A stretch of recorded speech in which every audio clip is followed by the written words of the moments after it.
There's only one movie this week, and it's all about family, times 7. Okay, welcome back to another episode of Big Movie Mouth Off. I am Jimmy Martin, your host. Oh, and I'm Shannon Barnson from the Geek Show podcast. Oh, there you go.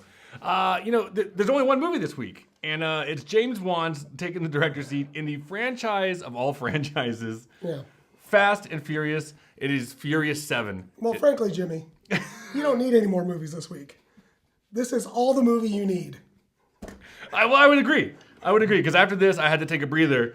I was just like, okay, calm down. Well, let's tell you the plot first, because it's a doozy. That's right. We kind of pick up right where we left off with the sixth one.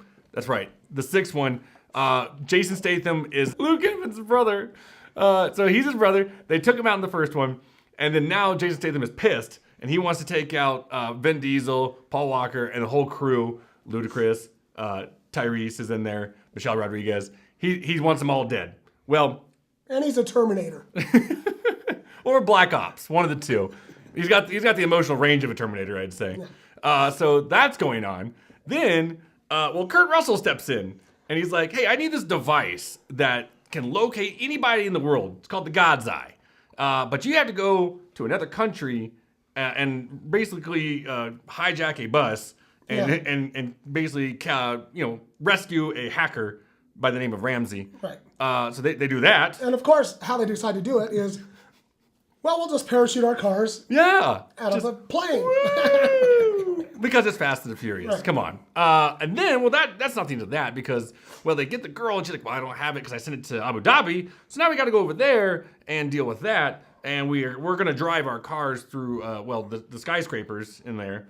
And then, that's not the end of that because then they meet another person and another person, another person, another person, another person. And then we end up in LA and then all hell breaks loose. And that's kind of the gist of what happens in Furious 7. God, where do you even begin with something like this? I don't know. I felt like that movie was furious with me. Like halfway through because I felt like I was getting beat up. Yeah. Right? Over and over? So much. Come on. Like that a lot. Well, let's be honest. I mean, this franchise has always been the over-the-top. But I will say this, though. When they finally realized how dumb they could really be in each one, that's when it got more fun. It's, we've always described these films as turn off your brain, drool right into your popcorn. Because if you take anything seriously in these films, you will lose your mind. It's basically like watching the Roadrunner and Wile E. Coyote go at each other. In cars. In cars and with real people. And I think that Vin Diesel's acting ability is about the same as Wile E. Coyote's. Well, as I said, it's like watching a thumb try to act. But the one thing that these films do really well are the action sequences. And again, I think they did really well with these. We laugh about parachuting cars.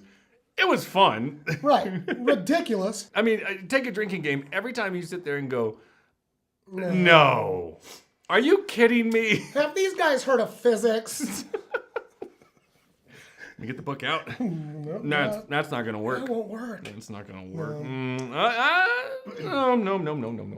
No. Yeah, I'm sorry. But then you go to, I don't go to these films for the acting. I don't care if it could be a giant thumb walking in. I'm like, okay. Yeah. Can it drive a car? Probably could. With the proper CGI, it could. I don't go for the acting. I go for the action, and it's there nonstop, no matter how dumb it is. Because I walked out and they're like, "What'd you think?" I go, "It's ridiculous, dumb fun." Mm-hmm. And I think I've said that for the past 4 films, almost verbatim. I said it was the manliest movie I've ever seen, and it was. It's true.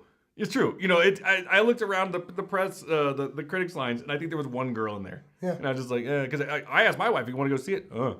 Why? Why would I see that? Ugh, You gotta love it. The movie opens up. It's got a great opening scene. It's got one of the best opening scenes. Jason Statham saying, "I'm Jason Statham," right? I think that's what he says in every movie. Right, and then it just cuts to slow motion of ladies' buttocks.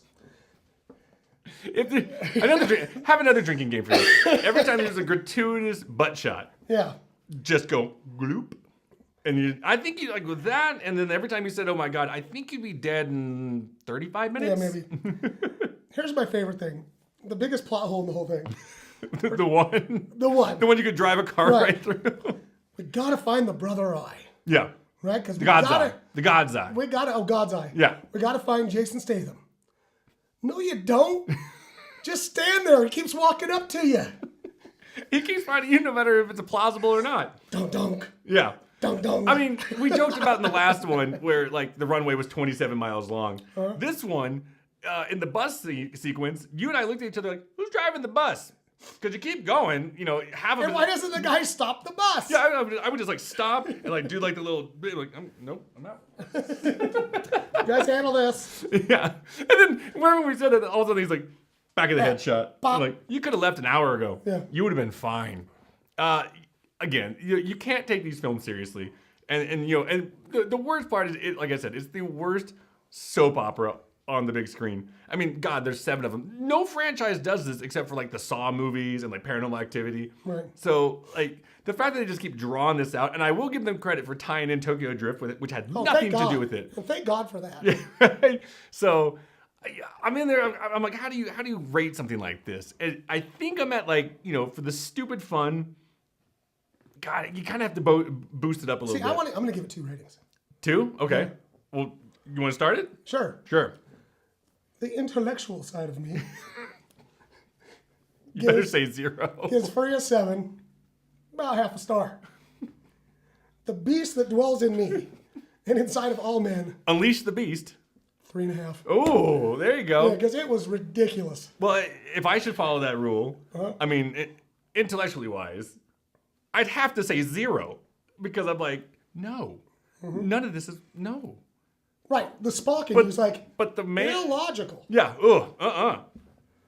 the Beast. well, the kid in me, the one who's just like, you know, before I knew how films were made, was just like, oh, this is amazing. You know, I'd say 3. I'd say 3 stars. I mean, it's way too long. It's easily way too long, but a hell of a lot of fun. So many things I want to say. Just go. But you know what? They do leave it open, I will say, for more. They do give their tribute to Paul Walker. I almost cried. Almost. Yeah, well, I'll say this. Here's to you, Paul Walker, to your montage at the end. And take, I don't know how many stars that is equal up to. I think it's 3, 3.5, 6, 6.5. We'll give you like 7 stars total. You heard it first. Put that on your poster. 7 stars for Furious 7. So that'll do it for this episode of Big Movie Mouth Off. That's all you need this week is Furious 7. Turn off your brain and go see it. I loved it so much I lost my voice. See you next time.